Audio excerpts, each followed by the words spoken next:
Hi, good day everybody, it's Oliver again. Today we are going to make hamburgers. I think you find hamburgers in fast food restaurants, right? We're going to do it at home, so we're going to teach you how to do it at home.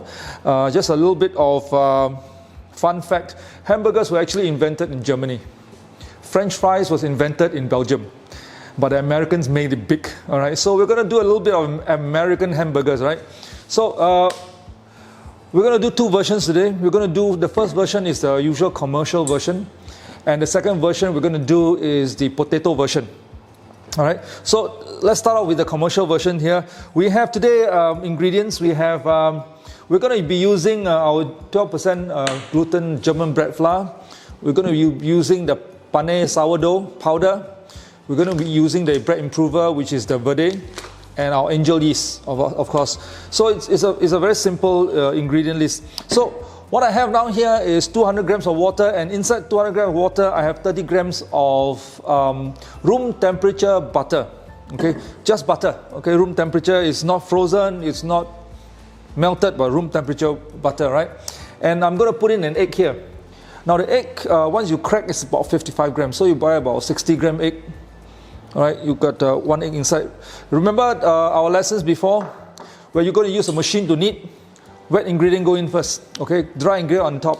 If you're going to use your hand, it's the dry ingredient inside or the bottom, and wet ingredient on top. Okay, so we have a German flour, which is a 12% German flour, 12%. You can use 13, 14, but you know the bun actually gets tougher as the gluten goes up. If you have too little bit of gluten, it doesn't rise very well. So anyway, we're going to use a 12% German bread flour.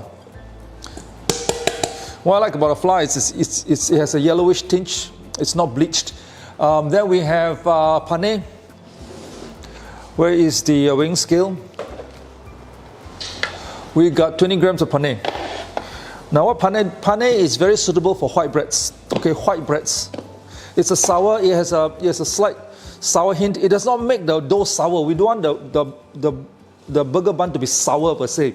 You must have a hint of sour that makes the flavor complex. That will stand out among all your burger flour. It's not flat like cardboard, you know. Okay, so we got 20 grams of pane. There we go. That's 8.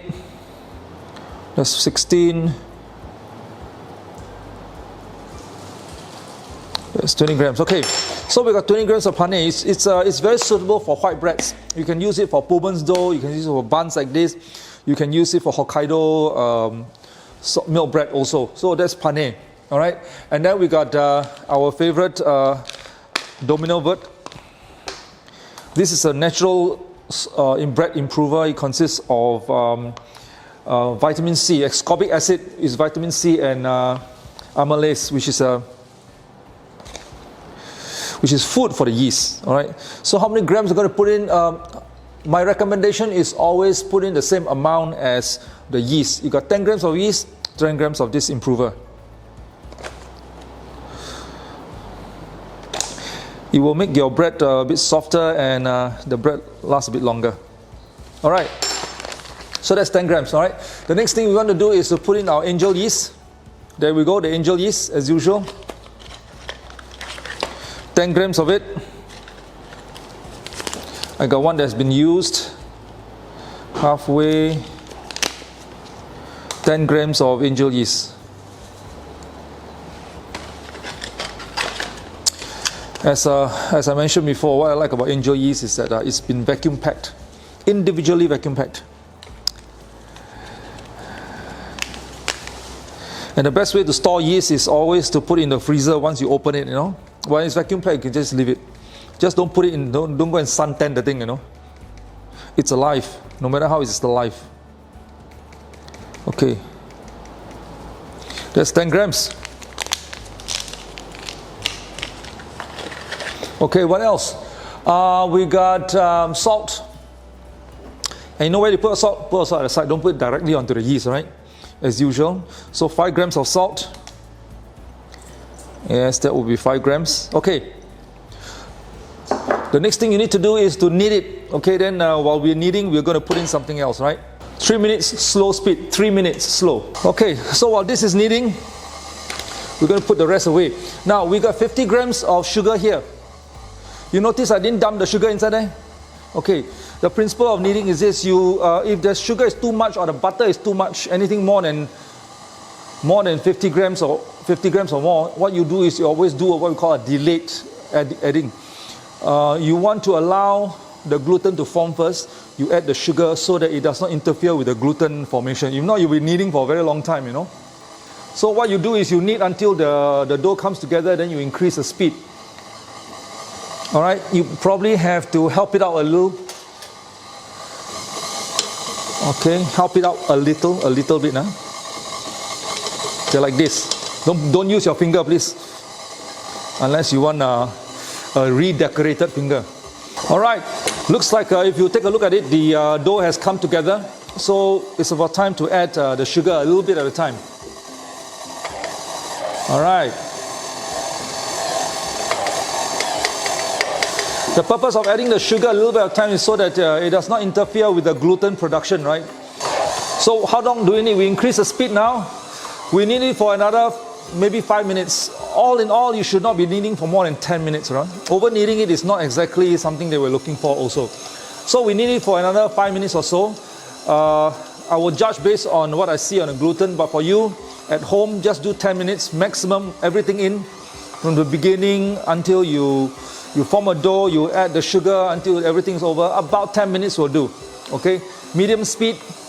Remember, first 3 minutes is always slow. If not, you have flour all over your face. Okay, so that's kind of about 10 minutes. I'm going to switch it down. All right.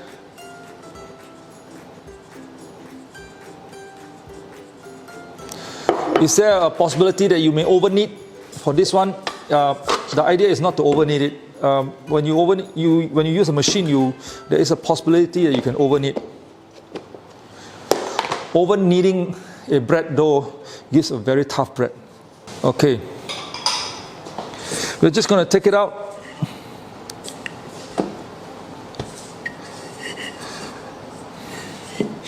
Yes, smell it, it's quite obvious. So what we're going to do right now, it's pretty well, you can't possibly do a window pane test right now because the gluten is not formed yet. But when you leave it for 30 minutes, it will form. So what you do is you form into a little dough like this, a round ball.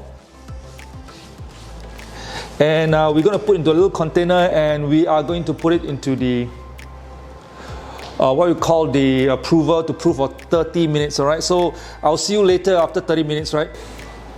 We're back, half an hour, and it's almost double the size. It's very soft. You can tell it's like baby's backside. It's very nice and soft. We'll pour it out. Okay, like this. It should not be sticking. I didn't put any oil just now, you notice, but it doesn't stick. Which means the dough is, the gluten is pretty well formed. Look at this. Look at the window pane test. Very nice, right? Doesn't tear, right? So this dough is ready for dividing. There are going to be two sizes of burger buns outside there. The 60 gram and the 75 grams. The bigger one 75, the smaller one 60 gram, right? So I'm going to make both. I'm going to make a few 60 gram, okay, which I'm going to measure here.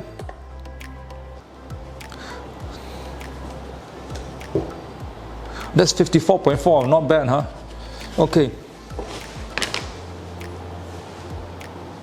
That's about 60 grams. Okay, so that's 60 grams bun. I'll make about, say, 4. It looks okay, 4 pieces of 60 gram dough. And all I need to do is to make it into rounds like this. There we go. Can you see this little round bun? That's your burger bun.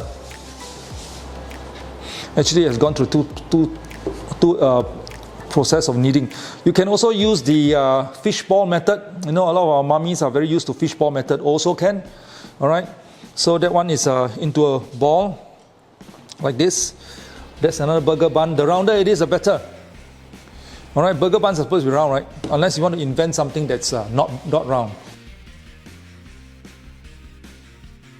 And what you do is before you leave it there for rising, what you need to do is just flatten it a bit like that. It will pop back up anyway. Don't worry about it. You can put it on a non-stick. You can put it on a But it does look like I can take a bit more. Maybe I'll make 2 more, and then the rest I'll make 75 grams. Huh? Okay, 60 grams again. Sometimes we make decisions like that because depends on the situation. What do? You flatten it, you put it there, flatten it, and you put it there. You will come back up, don't worry, you'll pop back up. You'll pop right back up. Just one tray. Okay, so we're going to attempt to put this inside there. Then after that, we will shape the potato bun, right? All right, so what we have here is egg yolk together with double cream. Okay, you can have egg yolk with milk. I'm putting egg yolk with double cream. That makes it a bit darker. Just using egg yolks alone, it shines. Okay, if you do the whole egg, it may not shine. Okay, so it's egg yolk and double cream, or egg yolk and milk. A bit lighter, egg yolk and double cream a bit darker. So the first thing you need to do is a basket when it's ready. How do you know it's ready? You press it, and can you see there's a little hole there? It comes back up, but there's a little hole, is ready for baking.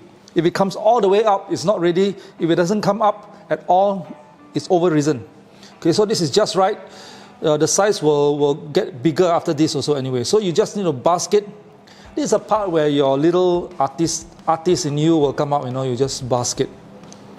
Very nicely, huh?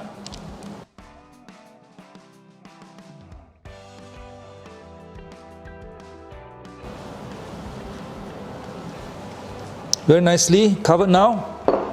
Now, this is where the sesame seed goes. A little bit further apart on top, and then you just sprinkle it. You put too close, you're going to have a very not even sprinkling. Doesn't matter that you lose at the side. Lose some sesame seed at the side, it doesn't matter. I don't care. Okay, some more. This is where you need a vacuum cleaner. After that, you need to clean up the whole place, Okay, sesame seed bun.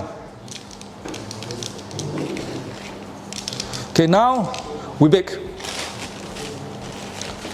200 degrees, 10 minutes for a start, and you see how hot your oven is. If it's not enough, you can see the difference, and then we can maybe extend 2 minutes depending on how hot the oven is. Open this up.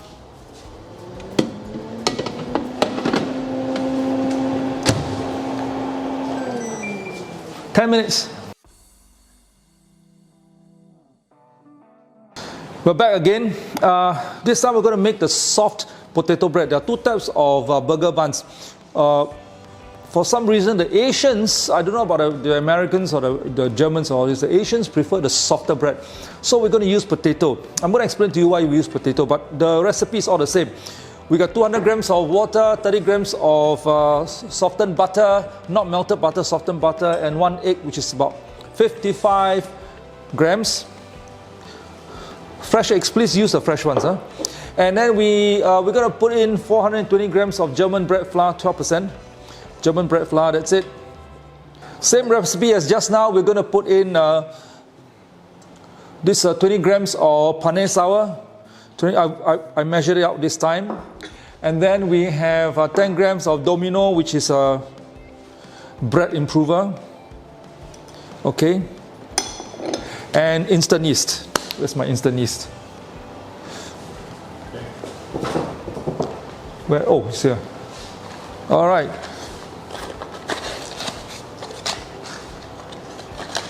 Instant yeast. How many grams? 10 grams. This packet is about 11, so we almost empty the whole thing inside. Okay, that's it. Leave a little bit, put it inside here, dump it in the freezer. Angel yeast. What's next is salt. We got 5 grams of salt at the corner of the dough, the corner of the flour. Don't put it onto the yeast itself. Okay, and we're going to start kneading it as usual. So we're going to put the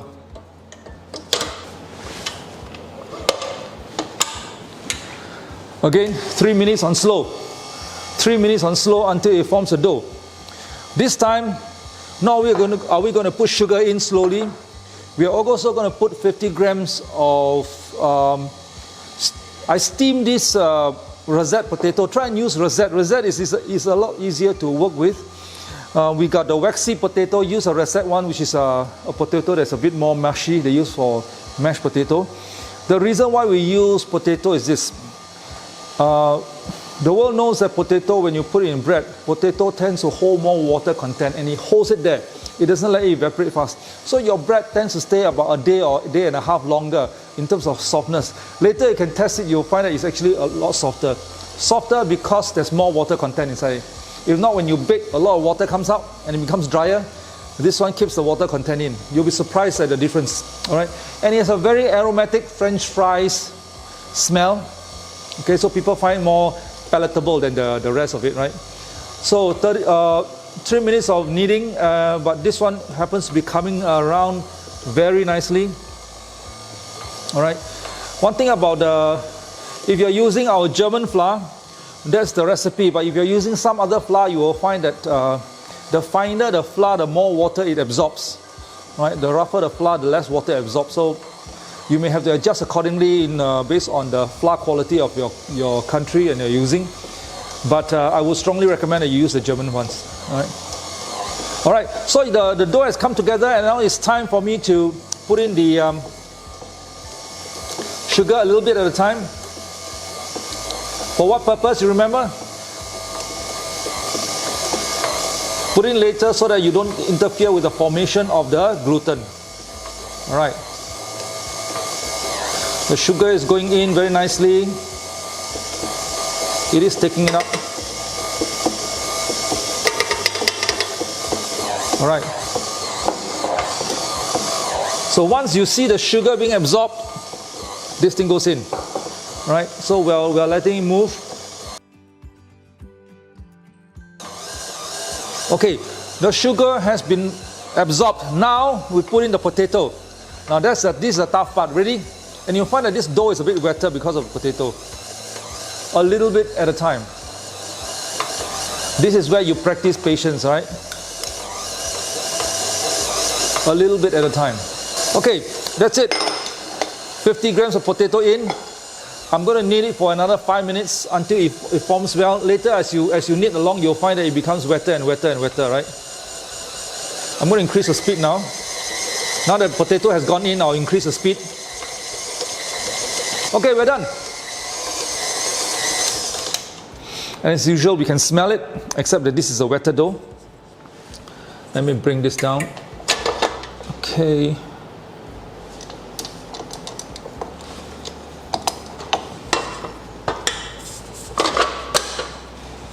There we go.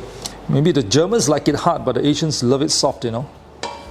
The softer the bread, the more it sells. So the question is, what is the best? What is the most original bread, or what's the best bread formula? There isn't. The one that sells is the best. If you've got an original recipe, you have found the original recipe, but it doesn't sell in your country, then that's not the best burger. Okay, even when you hold it, you can find it's softer already because it's wetter. It's wetter, okay? So I'm going to do it into a little a ball like this, and I'm going to leave it for 30 minutes of rising. There we go. Into and there goes the timer. So our potato bun is ready. The bulk fermentation is done in 30 minutes. All we need to do is pour it out. And it's not coming out as expected. Or it sticks because it's a softer dough. It's a wetter dough. It doesn't really stick. Put it this way, it doesn't really stick. It comes off very easily. But you can see that it's actually a stickier dough. But the bun is actually tastier, right? Again, window pane test, very nice. So we're going to do again 60 grams and 75 grams, right? Okay, let's do it.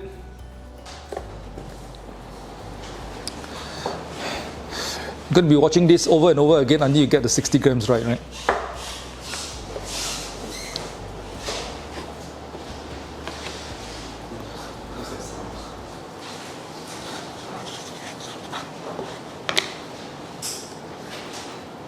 60 grams.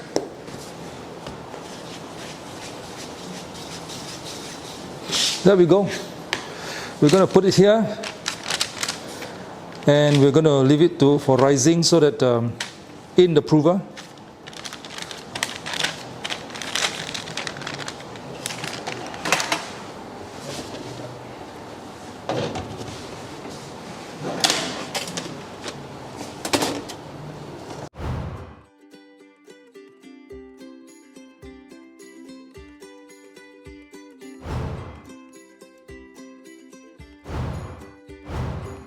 We're going to make the sauce, you know, the mayonnaise sauce on the burger.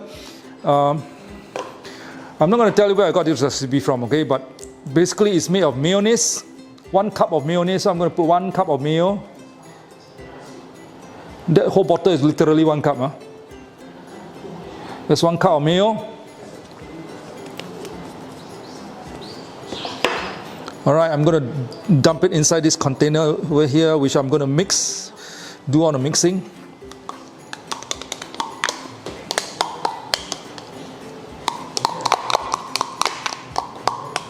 Okay, so it does look like we lost some mayo in the container while we are mixing it, so we're going to put in some more. Like this. Okay, that's about 1 cup of mayo. What's the next one? The next one is to put a 1/4 teaspoon of pickle brine. This is a pickle brine. Okay, look for a 1/4 teaspoon. This one will give it that extra zing to it, you know. So it's only a 1/4 teaspoon of this pickle brine. That's it. 1 tablespoon of mustard. There you go. This is 1 tablespoon. Yes, it looks like 1 tablespoon. It is 1 tablespoon. That's 1 tablespoon. Yuck. Okay. A pinch of cayenne pepper.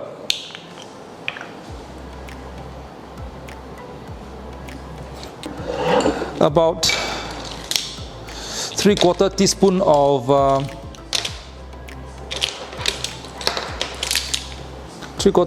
of tomato ketchup. Okay, that's it. That's the secret sauce. Okay, we're going to do a lot. Okay, and all we need to do is to mix it. That's it. That's the one that goes onto the burger later, right? So I'll see you later. We're going to start making. We'll prepare and make what we call the bun in a while. I mean the patty. We are going to make beef burger. I mean beef patty. Now for beef patty, some people are asking what do you put inside a beef patty. Actually, the best form of beef patty is when it's totally beef. Okay, you season the surface. You don't season inside. And the most important thing is you don't put onto just before you pan fry it. Then you put a seasoning on the beef patty, okay? Beef is by itself. When you put salt inside the beef patty, what happens is it draws out the water, and when you pan fry, all the liquid's going to come out. It's going to become dry, all right? Okay, so what I'm going to do is I'm going to just take the beef and you're going to lightly make into little balls like this. Okay? Now, sometimes it doesn't stick like this, right? Because of the nature of the beef. The best is always about 20% fat and all this, but if it doesn't really stick very well. So what do?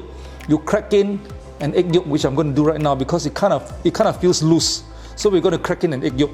Give me a second.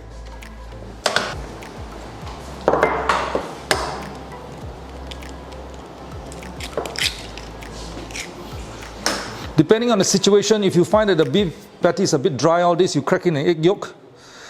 If it's wet and it sticks well, then there's no need for you to do it. So you crack in an egg yolk and you mix it up very nicely. The egg yolk will become a binder by itself. Huh?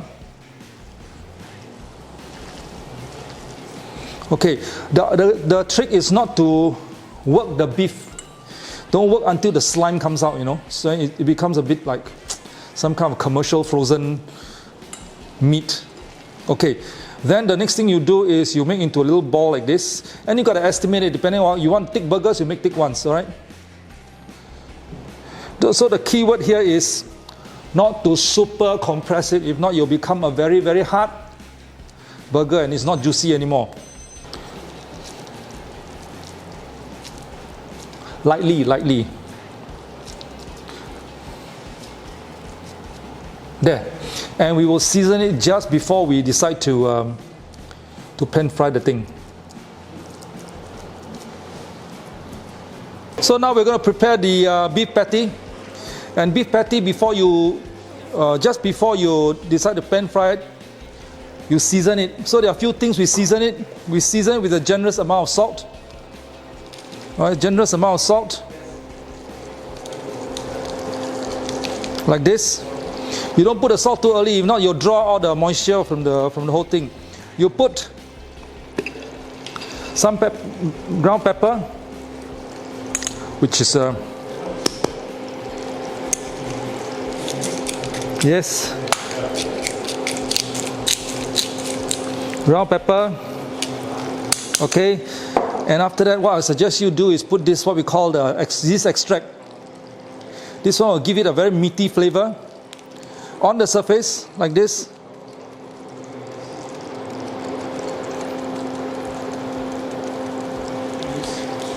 This is when you pan fry the thing. One piece.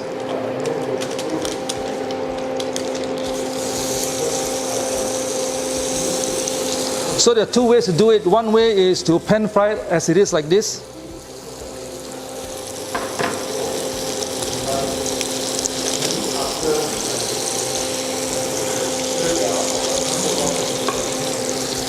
And this is when you put in your salt.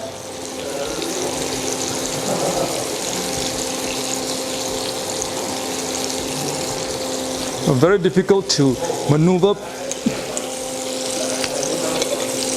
Pepper.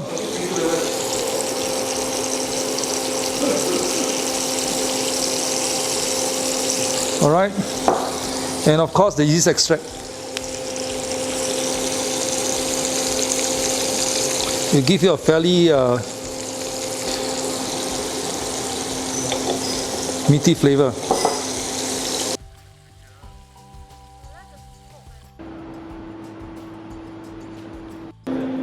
Every other Wednesday.